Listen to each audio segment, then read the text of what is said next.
세상 사람이나 또 우리 신앙인들이 하는 큰 착각이 있습니다. 이거는 믿는 사람이든 안 믿는 사람이든 똑같은 착각입니다.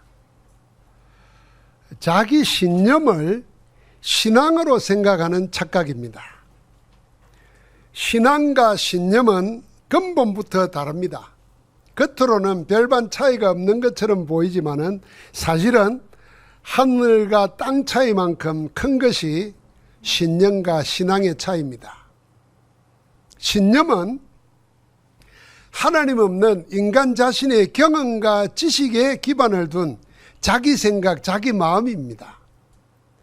살아가면서 사람들은 많이 듣고 보고 하면서 자꾸 자기 신념을 강화시키는 겁니다. 그걸 신앙으로, 믿음으로 착각하는 겁니다.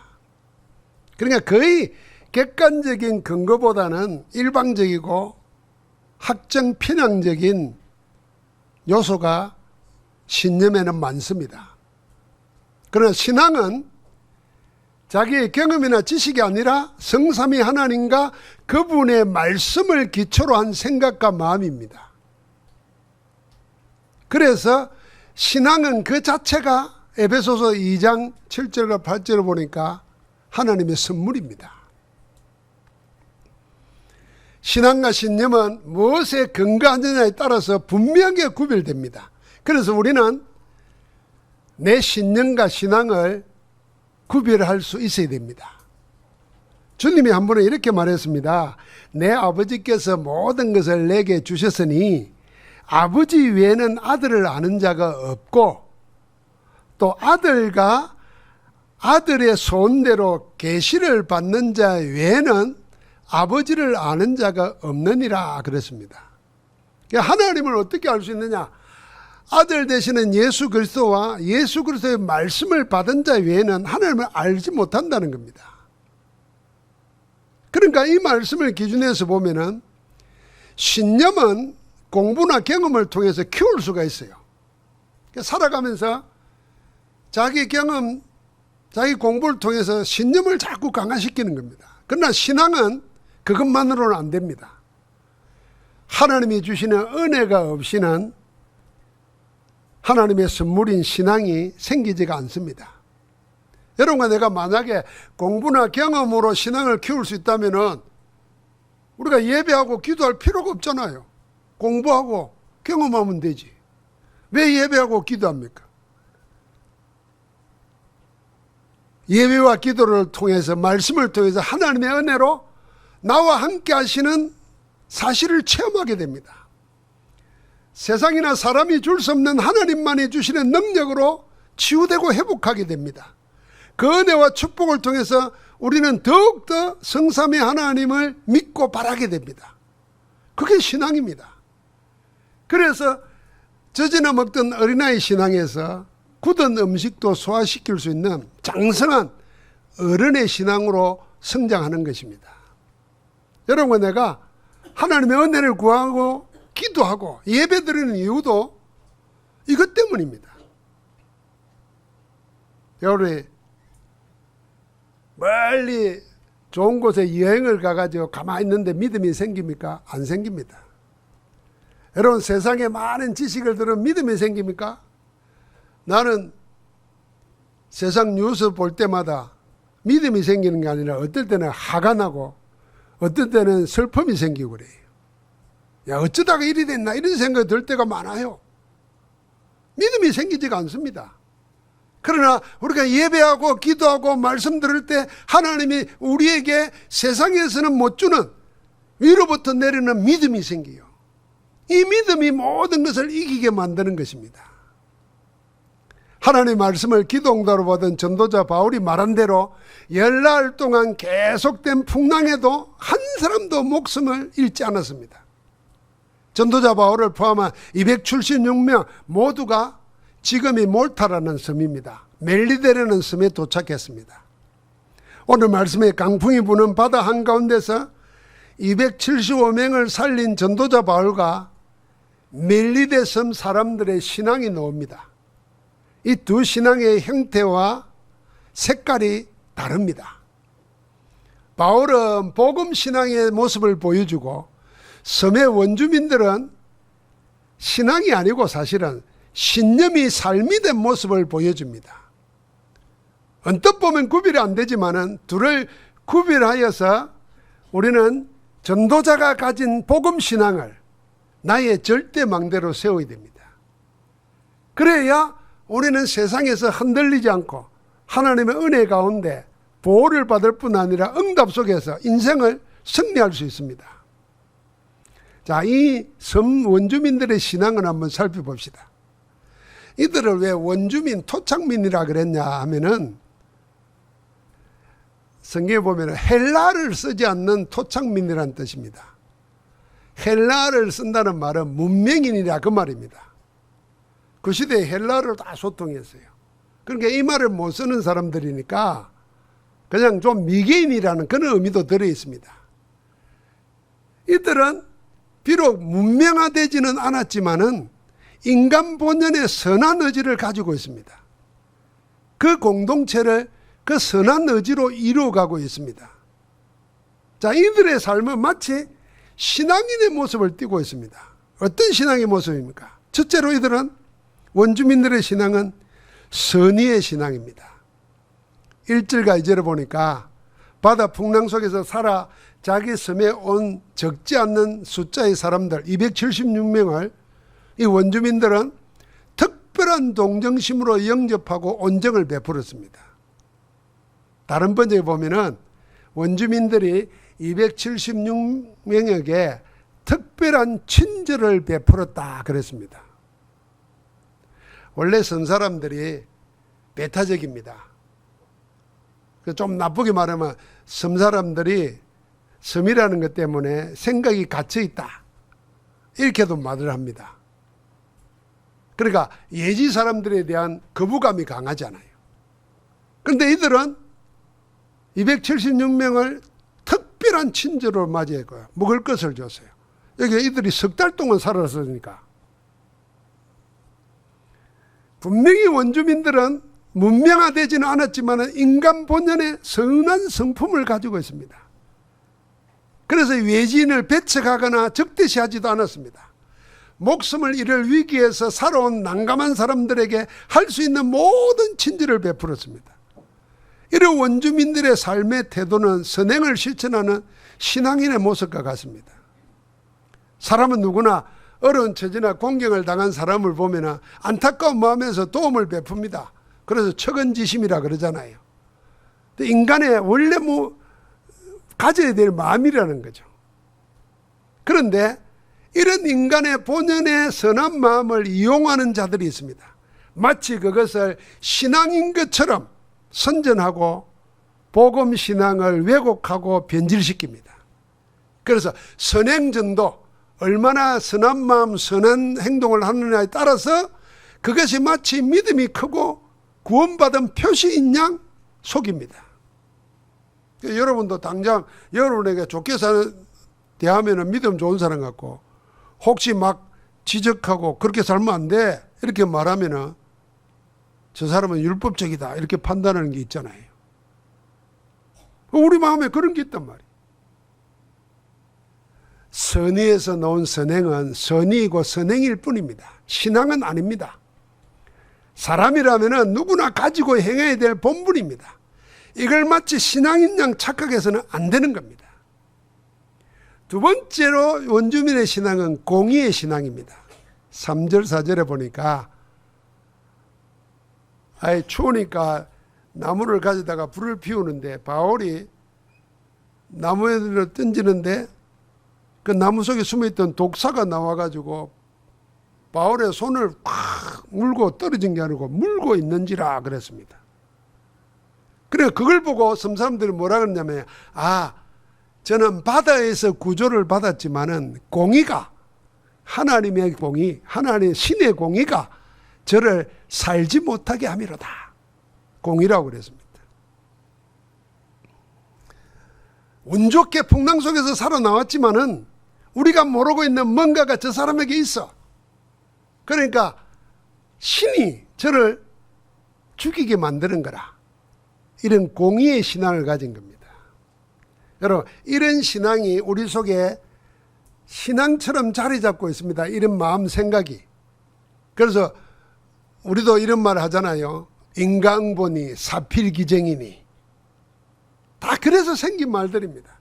결국에는 공의대로 된다는 겁니다.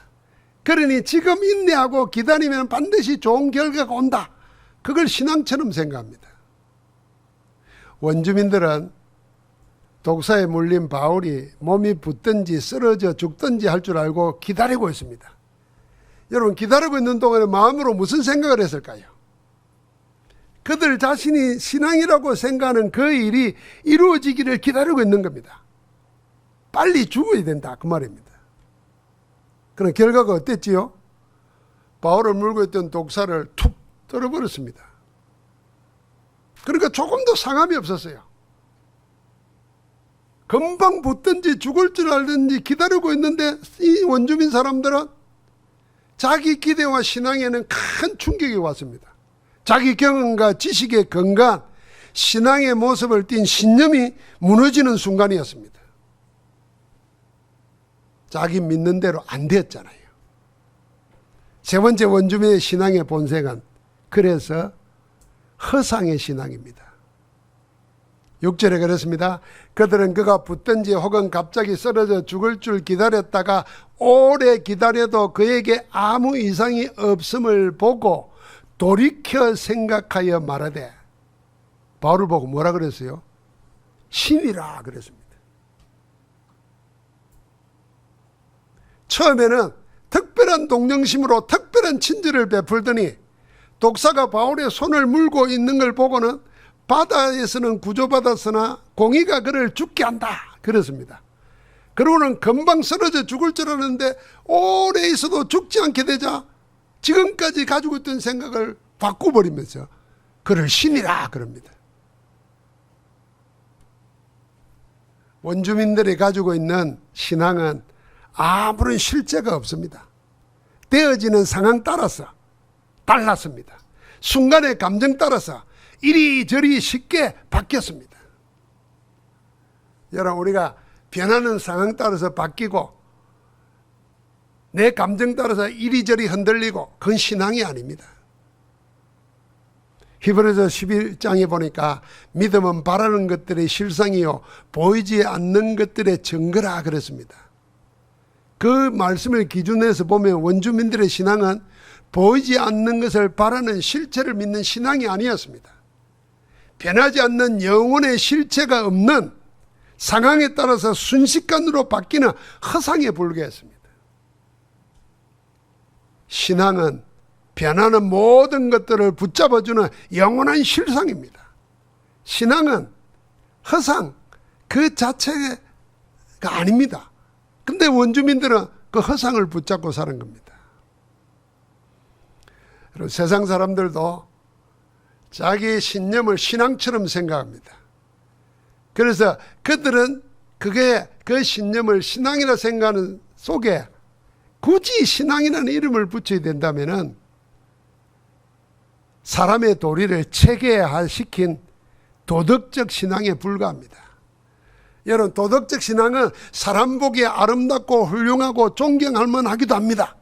그러나 인간의 근본 문제인 창세기 3장의 원죄에서 죄와 사망의 법에서 지옥의 근세에서 우리를 건져내지 못합니다. 도덕적 신앙은 우리를 죄에서 우리의 운명을 해결하지 못합니다.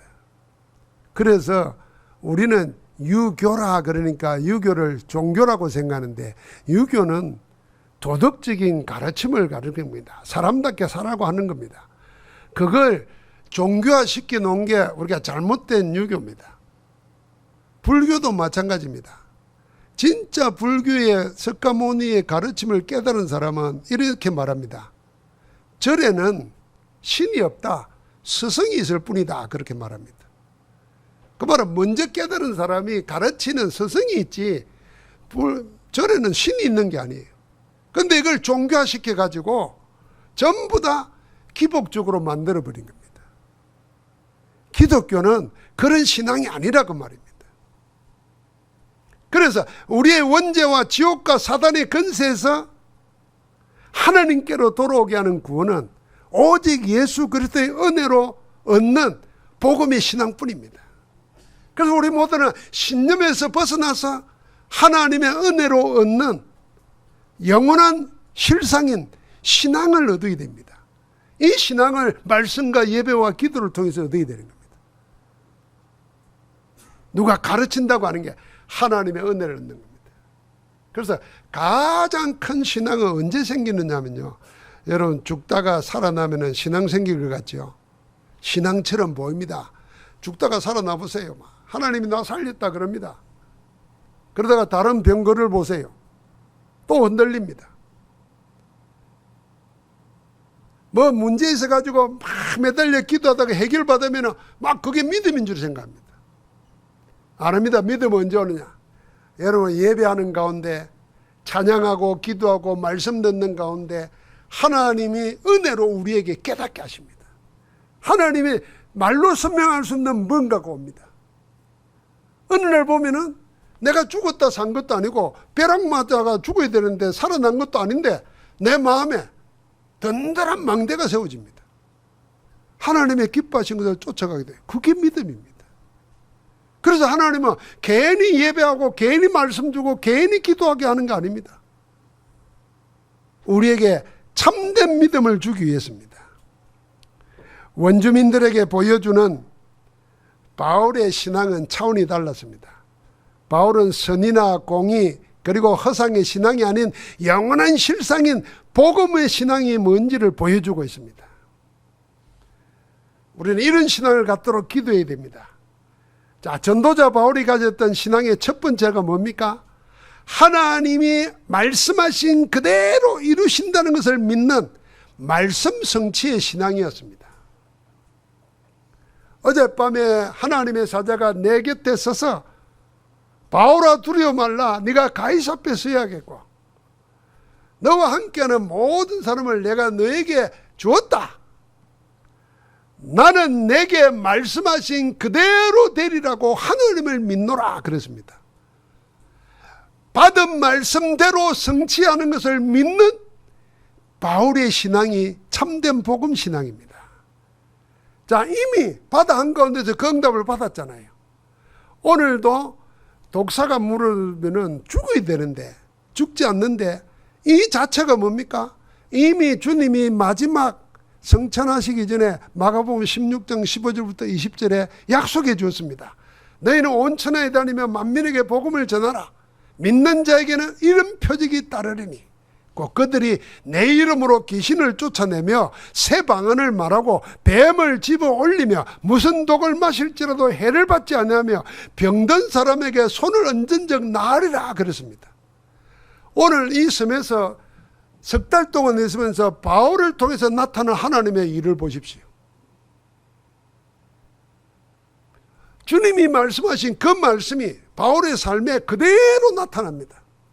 그 말씀은 지금도 살아서 우리 가운데 역사하고 계시는 줄 믿습니다. 그래서 우리가 말씀 붙잡으라는 겁니다. 말씀 붙잡고 기도할 때 그 말씀대로 응답하시는 줄 믿습니다. 바울의 두 번째 신앙은 뭡니까? 재앙 만난 현장을 치유하는 신앙이었습니다. 자, 이 멜리다는 섬에 보볼리오라는 유력자가 있습니다. 그는 가장 높은 사람이었고 많은 토지를 가지고 있었다 그랬습니다. 그러니까 권력과 경제력을 함께 가지고 있는 섬 전체를 장악하는 유력자입니다. 자, 그런 그에게도 고통이 하나 있습니다. 뭐냐면은 병든 아버지가 있습니다. 지금 생각하면 아무 병이 아닐 수 있어요. 열병과 이질 그랬잖아요. 뭐 약 먹고 주사 맞으면 낫는 병이에요. 그러나 그 당시는 죽을 수 있는 병입니다. 위험한 병입니다. 그러니까 돈 가지고 있죠. 실력 가지고 있죠. 뭘 못하겠습니까? 그런데도 아버지 병을 치유 못하는 겁니다. 돈으로도 힘으로도 안 되는 병입니다. 전도자 바울이 그에게 들어가서 뭐 했습니까? 기도하고 안수하여 병을 낫게 했습니다. 이 소식을 듣고 많은 병자들이 와서 고침을 받았다 그랬습니다. 하나님의 은혜와 능력으로 현장에 치유의 역사가 일어난 겁니다. 하나님이 잘못된 신앙으로 각인된 현장에 하나님의 나라의 일이 일어나게 만들었습니다. 이게 하나님이 친히 하시는 전도 선교입니다. 여러분, 우리가 전도자들이나 선교사들의 전기를 보면은 놀라운 일이 생깁니다. 그게 뭐냐면은 그냥 예수 이름 말하는데 불치병이 났고 귀신이 쫓겨나가고 성경 그대로 일이 나라요. 왜요? 한 번도 복음 들어보지 못한 곳에 사단에 의해서 흑암 세력에 의해서 고통당하고 저주 가운데 살던 사람이 예수 이름을 들으니까 기적 같은 일이 일어나는 겁니다. 여러분과 내가 전도 현장에 갔을 때 우리는 그런 생각 잊어버리고 삽니다. 대한민국에 사는 사람들이 예수가 그리스도는 말을 한 번도 안 들어본 사람이 있을까? 교회가 이리 많고 믿는 사람이 이리 많고 전도지 돌는 사람이 이렇게 많은데, 이런 전도 현장 진짜 들어가 보십시오. 교회는 다녀봤는데 예수가 그리스도라는 걸 못 들어봤어요. 몇 대째 신앙인인데 왜 예수만 믿어야 되는지 이유를 모르고 교회 다니고 있어요. 심지어는 교회 다니다가 신학교 다니면서 전도사가 되고 교회 봉사를 하던 사람이 귀신 들려가지고 무당짓을 하고 있어요. 그런 곳에 예수 그리스도 이름 말할 때 병든 자가 살아나고 귀신이 쫓겨나가고 치유의 역사가 일어나는 겁니다. 지금 바울이 가진 신앙은 말씀이 성취되는 신앙일 뿐 아니라 하나님이 그 그리스도 이름의 권세로 현장을 치유하는 믿음을 가지고 있습니다. 그래서 담대하게 안수한 겁니다, 여러분. 그냥 안수한 게 아니에요. 담대하게 기도하고 안수한 거예요. 여러분과 나에게는 그게 없을까요? 예수 그리스도 믿는 자나 예수가 그리스도이심을 아는 자나 누구에게도 이런 축복의 권세가 와 있는 줄 믿습니다. 그래서 담대하게 환자 찾아가야 돼요. 여러분, 전도 어디부터 시작하면 되겠습니까? 여러분, 병원에 가도 안 되고 종교를 가지고도 안 되고 하면 할수록 우한 질기가 떠나지 않는 집안, 그 집안 찾아가는 겁니다. 그게 전도 선교하는 길이에요. 그때 하나님이 하시는 겁니다. 여러분이 멜리데스에 보십시오. 좋은 사람들이잖아요. 얼마나 착한 사람들이에요. 얼마나 공의대로 알고 사는 사람들이에요. 그런데도 그게 전부 다 틀린 거죠. 여기에 복음 가진 전도자가 기도하는데도 하나님이 이런 역사를 일으키는 줄 믿습니다. 세 번째, 전도자 바울의 신앙은 모든 일이 합력해서 주의 뜻대로 이루어진다는 사실을 믿는 신앙입니다. 이걸 보고 섭리의 신앙이라는 겁니다. 저는 오늘 성경을 묵상하고 읽다가 14절에 이 말을 막 읽게 되었습니다. 14절에 뭐라 그랬습니까? 그래서 우리는 이와 같이 로마로 가니라. 여러분, 사도행전 19장부터 바울이 에베소에서 큰 역사 일어나고 난 다음에 제일 먼저 붙잡았던 뜻이 뭡니까? 내가 예루살렘에 올라갔다가 후에 로마도 보아야 하리라 그랬습니다. 19장부터 계속 바울의 로마 행이 나옵니다. 그 로마로 가는 과정, 그 과정에 예루살렘에 갔다가 체포당하고 신문받고 심지어는 40명의 결사다가 나와가지고 죽이기 전에는 먹지도 마시지도 않겠다는 게 도망쳐 다니고 2명의 총독 앞에서 재판받고 1명의 왕 앞에서 재판받고 풍랑 바다에 제수로 끌려가다가 풍랑을 만나가지고 열날 동안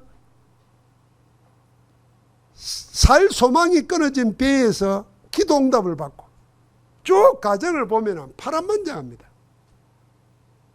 그런데 결국은 뭡니까? 요 한 절 말씀이 있는 거예요. 그래서 우리는 이와 같이 로마로 가니라. 드디어 로마에 도착했습니다. 모든 일이 세상 사람들이 보기에는 어려움 당하는 것 같고 죽음의 위기 만난 것 같고 독사에 물리고 고통당하는 것 같지만 결국은 하나님은 하나님의 뜻을 이루고 계시는 겁니다. 할렐루야. 여러분 성경을 하나님의 말씀입니다. 성경을 한글로 써져 있으니까 내가 언제나 읽을 수 있으니까 그냥 아무런 책처럼 생각하지 마세요. 여러분이 서점에 가가지고 베스트셀러 사가지고 읽으면서 재밌다 좋다 받아 적고 친구에게 말하고,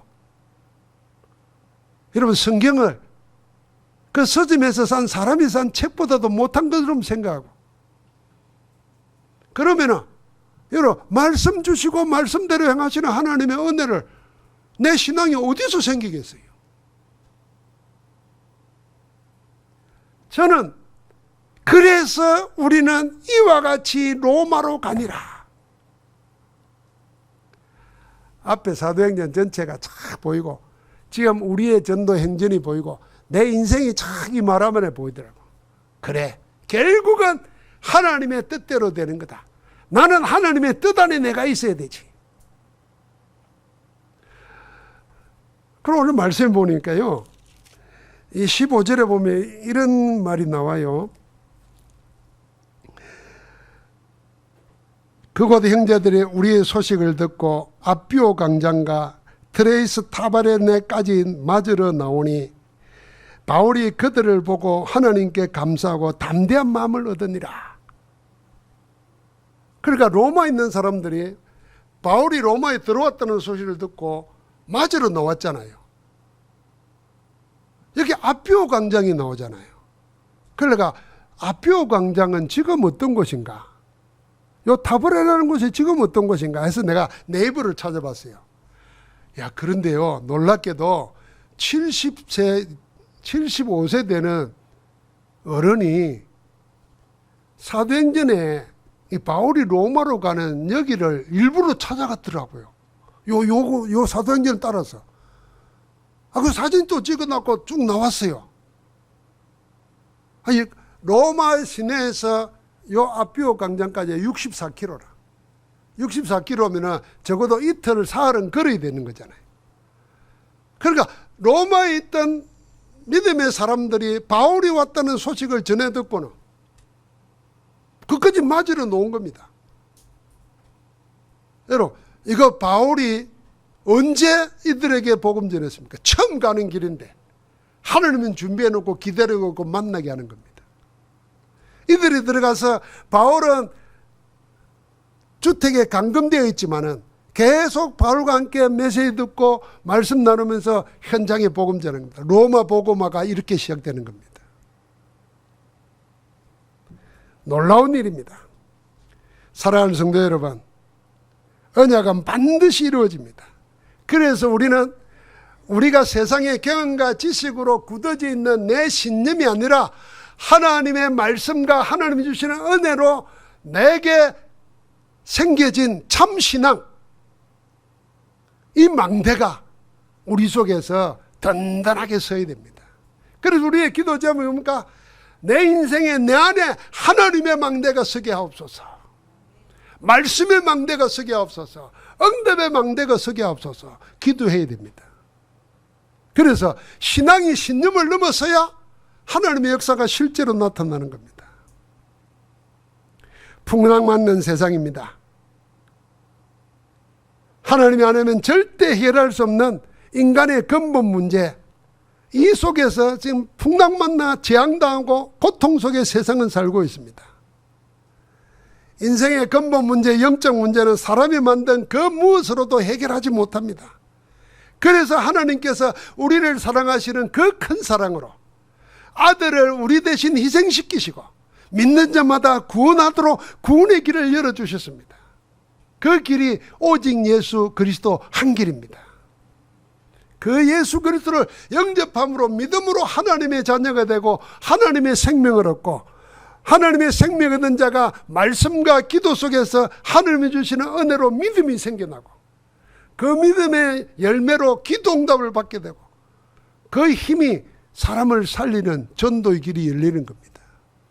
그래서 구원의 길을 여신 예수 그리스도를 믿는 신앙의 특징은 세 가지입니다.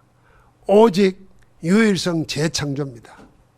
우리의 신앙도 오직의 신앙, 유일성의 신앙, 재창조의 신앙이어야 됩니다. 그게 내 삶의 응답이어야 됩니다. 복음 전도자의 신앙은 오직의 신앙입니다. 오직의 이유를 압니다. 오직의 필요성을 아는 자가 복음 가진 신앙인입니다. 왜 예수 그리스도가 아니면 안 되는지 이유를 아는 자입니다. 오늘하고 우리 예배드리기 전에 무당이 예수 영접하고 돌아와서 전도자 된 사람 이야기를 했잖아요. 아마 남의 사람인가 봐요. 막 사투리를 하는데 내가 그 동네 비슷한 동네 사는 사람인데 뭔 말인지 자막이 안 나오면 못 알을 정도로 막 하잖아요. 근데 딱 하나는 있잖아요. 자기는 큰 신을 받았는데 내일 누가 올지로 다 알게 해준다네요. 뭘 가지고 올지도 알게 해준다는 거예요. 그런데 본인은 힘들고 괴로운 거지. 그러다가 복음을 듣고는 모든 억눌린 데서 해방받은 거예요. 그러니까 복음만 하잖아요. 이 사람은 오직을 아는 겁니다. 여러분, 내가 왜 예수 그리스도 아니면 안 되는지, 종교로도 안 되고 도덕으로 안 되고 선행으로도 안 되는데 왜 예수 그리스도여만 되는지, 그 이유를 아는 자가 오직을 아는 자입니다. 그래서 우리의 신앙은 오직의 신앙되어야 돼요. 오직의 신앙 가진 사람은 유일성의 신앙을 응답으로 받습니다. 유일성이라는 말이 무슨 말이겠습니까? 같은 말 같지만은 다른 무엇과는 비교할 수 없는 특별한 무엇이 있다는 겁니다. 그걸 보고 독특하다는 것입니다. 복음에는 다른 것과 비교할 수 없는 독특한 특유의 것이 있습니다. 영어로 말하면 유니크한 게 있다니까. 하나님의 은혜로 주시는 응답은 세상의 것과는 비교를 할 수 없는 거예요. 말로 설명할 수 없는 독특한 걸 우리에게 주시는 겁니다. 왜요? 하나님의 성령으로 직접 응답 주시기 때문입니다. 그래서 우리의 신앙은 아무도 흉내낼 수 없는 응답, 시공간을 초월하는 전무후무한 성삼위 하나님의 보좌의 축복이 유일성의 응답으로 우리에게 날마다 주어지는 줄 믿습니다. 복음 전도자의 신앙은 재창조의 신앙입니다. 말씀으로 천지 만물을 창조하신 하나님이 그리스도 이름의 건세를 믿는 우리에게 성령의 역사로 새 일을 창조하십니다. 그래서 누구든지 그리스도 예수 안에 있으면 새로운 피조물이라, 이전 것은 지나갔으니 보라 새 것이 되었도다 그랬잖아요. 그래서 하나님의 형상인 예수 그리스도 안에서 우리는 날마다 새로운 것을 차지할 수 있습니다. 그리스도 안에 있으면 새 일. 그래서 여러분, 내가 지금 병들었습니까? 지금 어렵고 힘듭니까? 지금 퇴직을 합니까? 지금 나이가 들어서 소망이 없습니까? 그리스도 안에 있는 자에게는 재창조의 역사 항상 일어난다는 믿음을 가지고 시작하는 것입니다. 저는 마음에, 요즘 우리 성도님들 보면서 내 마음에 간절한 기도가 뭐냐면, 우리 교회도 늙어가는구나. 나는 안 늙었는데. 우리 성도들 보니까 여기 우리 김한수 장로님이나 저나 동갑인데, 그 다른 장로님 연세 많은 어른들 말고는 다 아래잖아요. 그런데 다 늙은 듯이 보여요. 그래서 나는 지금 병들어서 안 걸려서 투병하는 분들을 위해서 기도하지만은, 이 늙지도 않은 사람이 늙은 채 하는 이 병도 진짜 큰 병이다. 이 병이 더 무슨 병이라 이거. 안 걸린 사람은 병 걸렸다고 알기 때문에 치료도 받으려고 그러는데, 지금 별로 늙지도 않으면서 노인네 행사는 이게 늙은 거예요 이거. 그리고 신앙이 늙어버렸어. 그래서 성가대 앉았다가도 안 하고 말이야. 봉사하다가도 안 하고. 벌써 뒷방 노인네 역할을 하면 큰일 나는 거라. 그래서 내가 요새 뭔 기도하는지 압니까? 에스겔 37장 놓고 기도합니다.